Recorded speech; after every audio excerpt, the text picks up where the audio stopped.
Hello everyone and welcome to UDL Season 4. We are the Snowdrops Fields, and it's been quite a while since we have participated in a UDL season.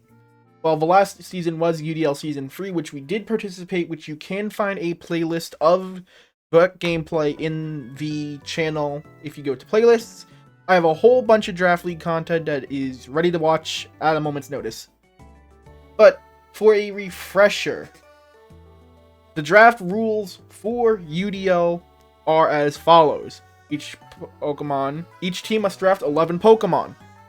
It is a Regulation F-based draft league. So we got stuff like Paradoxes. We got the Ogerpons, the Urshifus. We got all that. Each team needs an S plus or an B tier, or an S plus and A tier, along with 2 B tiers, 2 C tiers, a D tier, and 4 free agents. The cost of the free agents are as follows: 100 points, 100 points for A tier, 75 for B tier, 50 for C tier. D is 25 points, and E tier or untiered is 0 points. You have a total of 250 points. Now, there are 22 coaches this time around, which means we are split into 2 different drafting pools. However, when the season starts and the weeks begin, those pools are merged into one, which means, put it quite simply, just like last season in UDL, we can have multiple of the same Pokemon. In Pool A, someone could draft Ogerpon Heartflame, and in Pool B, someone could draft Ogerpon Heartflame. And during the season, those 2 teams might be matched up against each other. So it's not quite like regular Draft League where there's only one Pokemon of each out there. However, I think it is a very interesting take on the rule set. With that in mind, though, I was in Pool A, and I had 2nd overall pick. And when looking at the draft board, I thought about some combos that I've used in previous seasons of UDL and in other draft leagues. And I thought about maybe drafting something like Zapdos to start off with. Because Zapdos is an S tier, which would mean I'd get a guaranteed A tier. Remember, we don't get a guaranteed A tier in this draft league. We need to use free agent points on that if we draft a S plus. However, I decided when looking at B tier that I was going to go with a familiar S plus tier for this channel. We drafted Ogerpon Heartflame as the 2nd overall pick.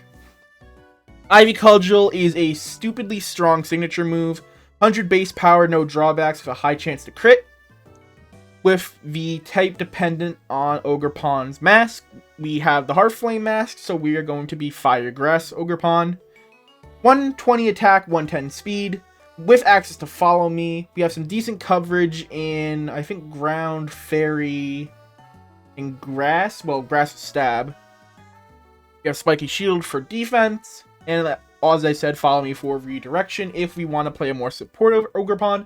However, this is the more offensive mask, so it's unlikely we'll be using Ogerpon in a supportive role, though it is possible that we do, depending on the matchups. And as I mentioned, I decided to go with Ogerpon because of the specific B tier that I saw that I wanted to run. And so when looking at Ogerpon in terms of how do you stop it, specifically with the Fire Mask, it can't be burned. So the only way you are going to nerf Ogerpon is by lowering its stats. You want to lower its attack with Intimidate or Growl on some Pokemon that could use it, or etc, etc. Which is why, as we found out in a different draft league from UDL, Milotic is actually a very interesting partner for it. Milotic is your average bulky water Pokemon. It's got Icy Wind, Scald, 125 special defense, decent physical defense. But it's got competitive. And what competitive does, for those unaware, is if you have a stat change that lowers your stats, your special attack goes up by 2 stages. So the idea is have Milotic out next to Ogerpon.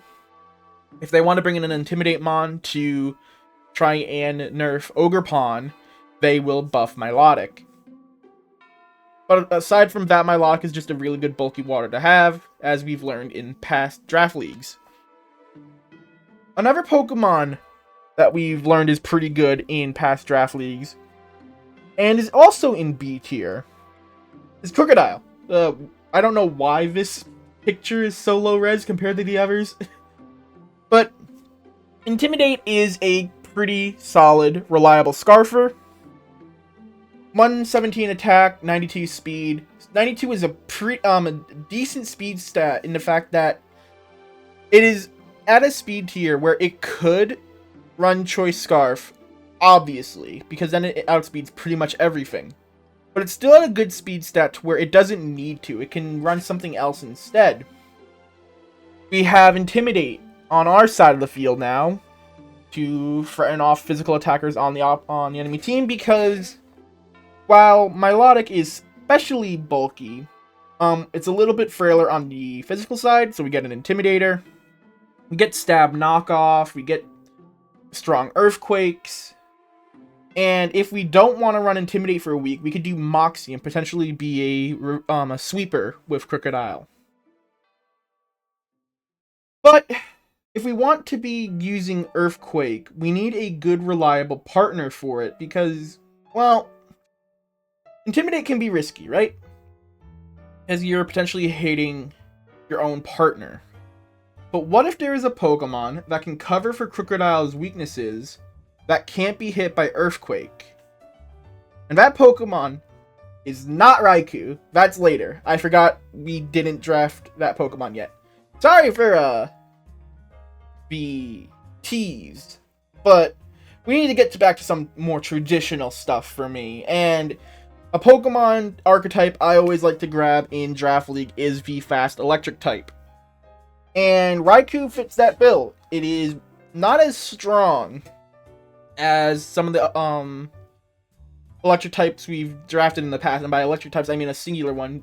Killwatcher was stronger than Raikou in terms of special attack, but not by much. 120 special attack versus 115.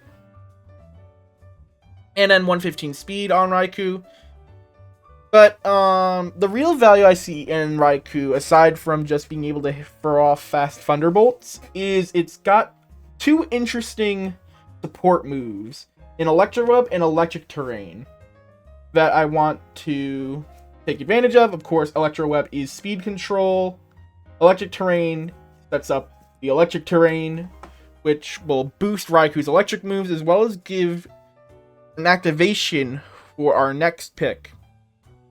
But I should address the elephant in the room. Raikou is our first free agent. So we are down to 150 points after spending 100 on Raikou. We will continue to spend more free agent points, though, as we go into our next pick of Iron Treads. Now, Iron Treads. He loves himself a good energy drink. He is one of the Pokemon who can take advantage of booster energy, as all Paradox forms, aside from Koraidon and Miraidon, are able to use a booster energy, which is a once per game item that will boost her highest stat. Now, Iron Treads can be very dangerous in that. While it's not the strongest Paradox Pokemon around, it does cover for Fairy types, which I think this team could be weak to, especially with Crocodile. And while I could hit the Fairy types with neutral damage, having stab options into it is always very nice.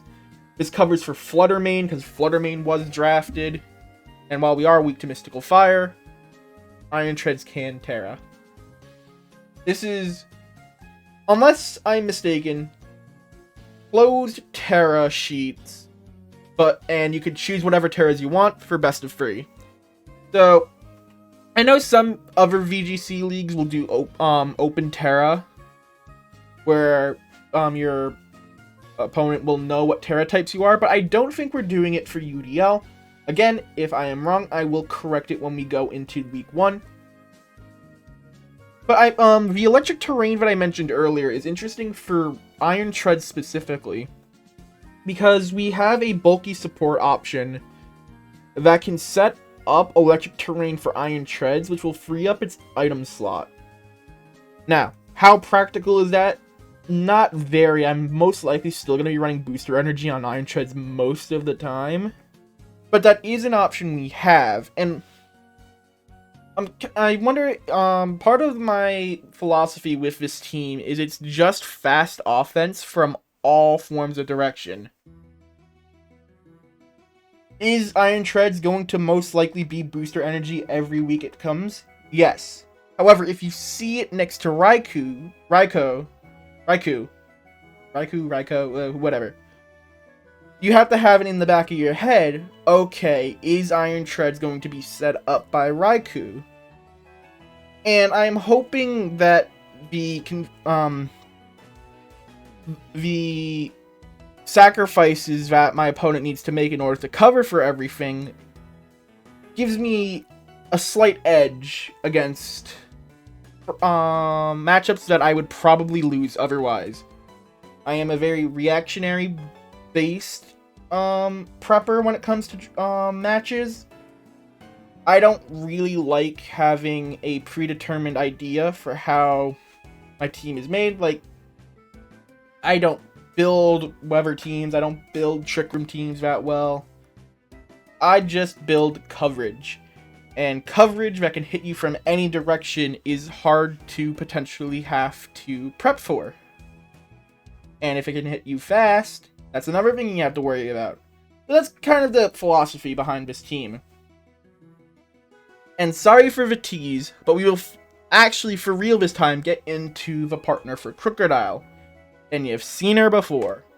Gardevoir, once again, will be partnered up with Crocodile. Gardevoir has telepathy.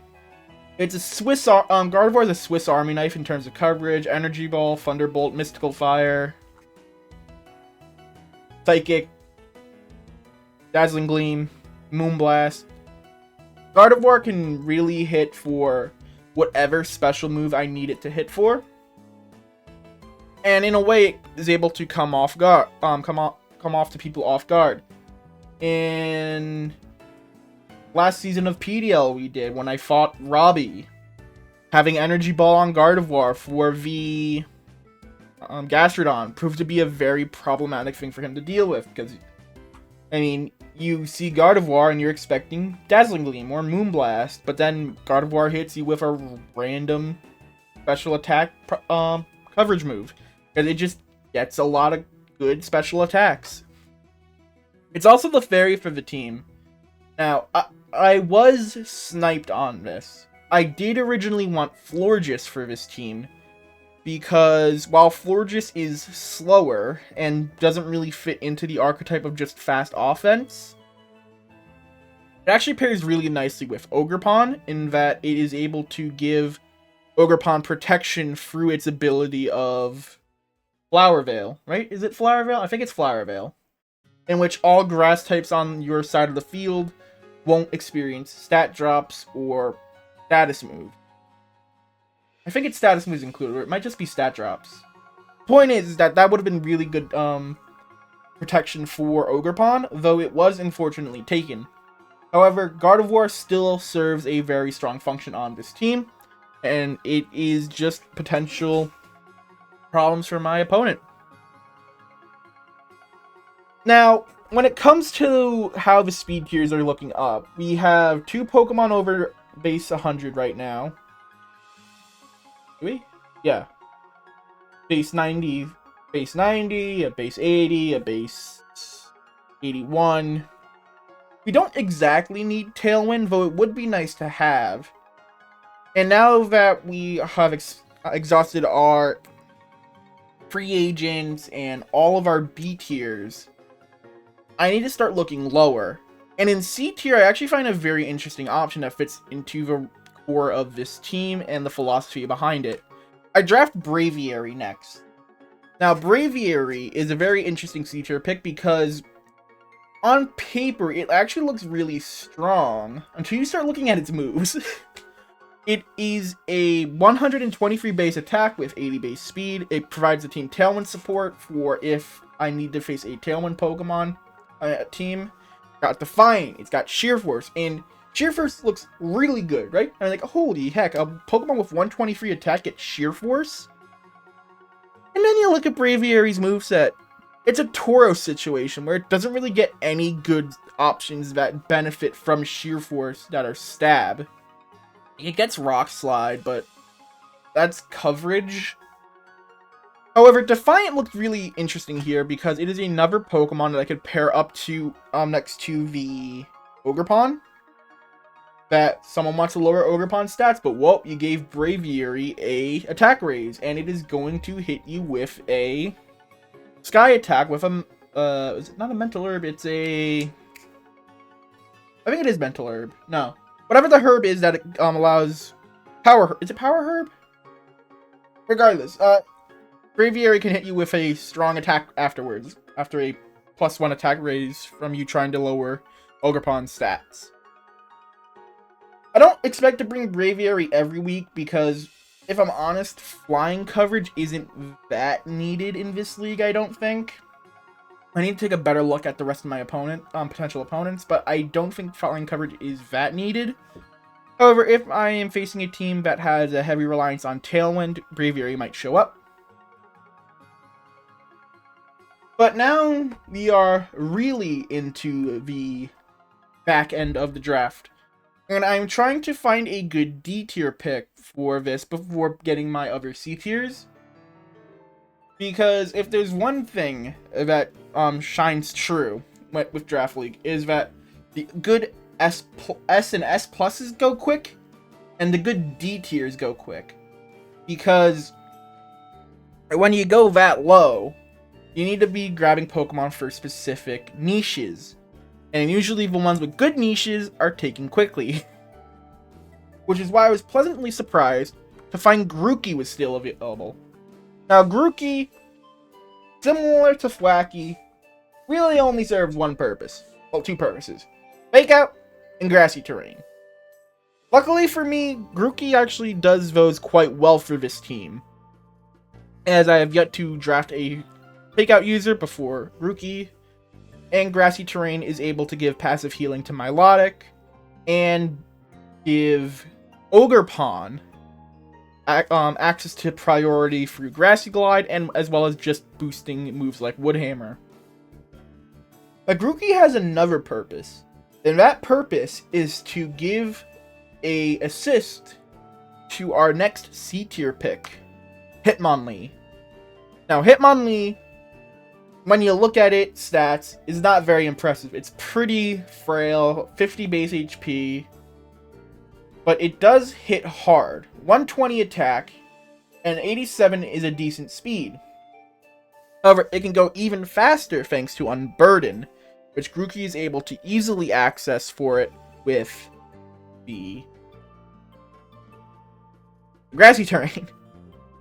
But however, Hitmonlee is also able to easily access Unburden here because of, I'd say, Ogerpon, really.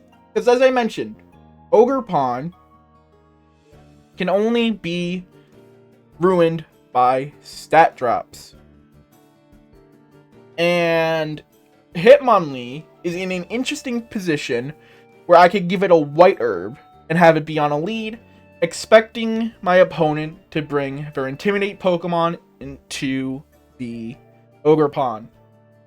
And that sounds far-fetched. And that's because it is. Because in more so reality, it's a deterrent. Because I have that option, my opponent is less likely to try and bring their stat lowering options to deal with Ogerpon.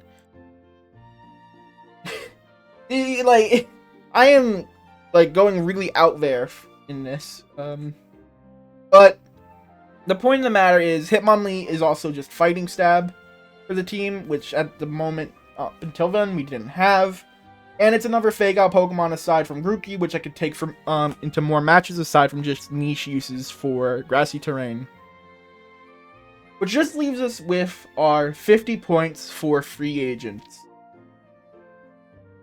And with the start of the draft, we saw a familiar duo of Ogerpon and Milotic. And if I'm honest, I think that we could use one more callback to that team. And that callback, Stantler. Now, Stantler has a bit of a funny history in UDL, as it was actually UDL, its performance in UDL, that inspired me to take it into another draft, into the draft league where I had Milotic and Ogerpon. For if you don't know, Stantler, unless I'm remembering it wrong, is a UDL champion. Stantler was on the Season 3 UDL winning team. And although it looks unassuming, it's not hard to see why once you look at its moveset. This thing is actually kinda annoying. It has both screens, has Intimidate, it has Frisk, has Skill Swap, which we could use with our multiple Defiant and competitive Pokemon. And thanks to Pokemon Legends Arceus, can actually be quite bulky with Eviolite, which we don't have an Eviolite user on the team yet. Like, yeah, we have Grookey, but Grookey will be more likely to use Focus Sash. So, Stantler is able to provide interesting coverage for our team. Not in what it can, like, use. Well, I mean, yes, it can use. It can use screens, it can use, some, like, I don't know, Body Slam to paralyze people, but the point is that Stantler is more support for the team, and while that does slow down the team a bit, it's still base 80 speed. And I think the team does need some supportive options, because while I am fully intent on going all-out offense on this team, not having any support at all is just asking to get ripped apart by a super coordinated support team. Which is why we drafted Stantler. And if you remember all the way back to the beginning of the draft, I mentioned how Ogerpon has Follow Me, and how I don't think I'd be using it that much because Ogerpon would want to go for offense. Well, what if there was a Pokemon with Follow Me that can't go for offense? And also has an interesting support ability that is able to give us intel. Now, what if I told you that that Pokemon is free? Yes, because all E tiers cost 0 points. Oh, I should probably mention, we are out of free agent points. Stantler cost 50 points, if you remember back at the beginning of the video when I said that C tiers cost 50 points. So I have to take an E tier here. And for my E tier, I draft Sentret. Sentret does nothing. I'm sorry. But Sentret provides 2 useful things for the team. This is a Game 1 Scouter. Sentret leads with Follow Me and Frisk. So I find out 2 items on my opponent's side, and Sentret dies. Allowing for one of my many attackers to potentially give me the early game advantage. I salute you, Sentret. You are going to be amazing fodder. Before we end it off, though, let's take a little look at the breakdown. As I mentioned, we have a lot of... Oh, actually, Stantler's base 85, not base 80. Faster than I thought. This team is fast. Faster than other teams that I've drafted in the past. And the fact that 9 of the Pokemon that I have drafted are over base 80.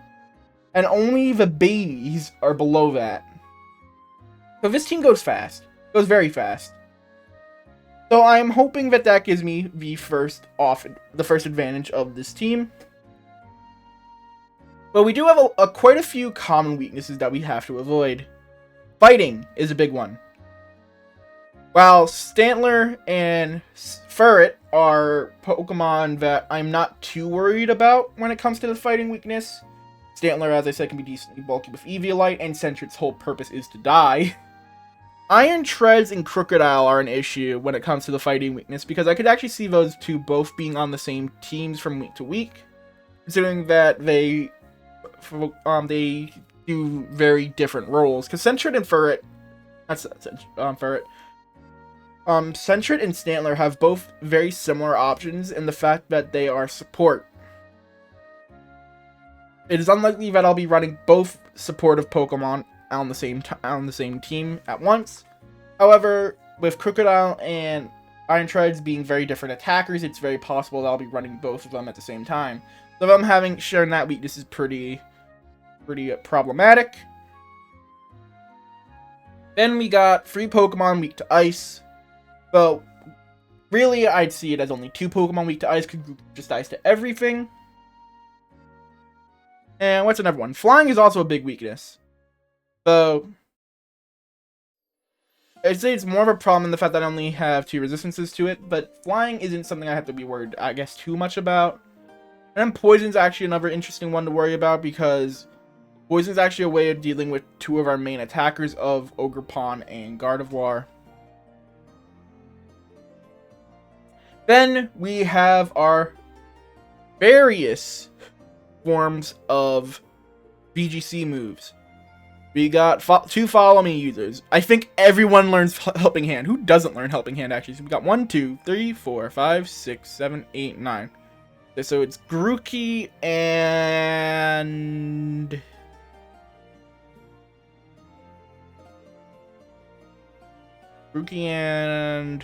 Iron Treads. Grookey and Iron Treads don't get Helping Hand, but everyone else does. We have Wide Guard options in Hitmonlee. We have Snarl and Crocodile and Raikou. 2 Icy Wind users. We have Tailwind, of course. 2 Trick Room users, though. Because this team is very fast-focused, you're most likely going to be, if we do run Trick Room, it'd be with Imprison. A lot of priority options. A lot of them. And then we have quite a few Disruption, 2 Encores, Haze, a couple Taunts. A lot of item removal. 7 knockoff users. Wait, what is it? 7? 1, 2, 3, 4, 5, 6. Yeah, 7. But it's really only 6, because why would I use knockoff on Gardevoir? You only have access to Thunderwave and Will-O-Wisp on this team, but I don't think that's too much of an issue. Healing, I don't see using that much. A lot of kids Life do. Why isn't that listed? And a couple momentum moves, Volt Switch, U-turn, the stuff. But anyways, that will do it for this intro to our PDL team. If everything goes right for me, episodes will be released on Sunday, 4 p.m. EST. I should be pretty upholding to that, but if I'm not, feel free to yell at me in the comments. Thank you all for watching. Put your thoughts on the team down in the comments below. I thank you all for watching, and I will see you next time. Peace.